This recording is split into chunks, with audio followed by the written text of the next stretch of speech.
back to Stock, the program where we look at what's happening in the Australian markets at the moment. I'm your host, Mike Loader, and right now we are looking at inflation and what role banks might be playing within your portfolio. Remembering, whilst Blackmore Capital is the presenting sponsor of today's segment, all of the views and opinions in the following segment are, of course, our own. We can't take into account everyone's financial needs. Australian banks are the bedrock to the economy and one of the bedrocks of the Australian share market.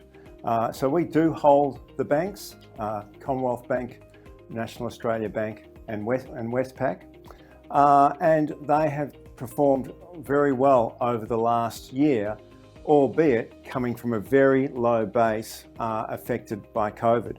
But the government stimulus and the stronger than expected recovery that we're seeing in the economy has led to a good recovery in bank earnings. More importantly, the dividends also rising, and now those dividends are at sort of sustainable levels. They've reduced their payout ratios in the last couple of years, and so the banks on average provide 4.5% to 5% fully franked dividends, which still in a very low interest rate environment provide an attractive return. So given the current outlook and ongoing concerns surrounding the rising level of inflation, how are you positioning the fund, and I guess what companies do you see doing well within this environment based on what we're seeing?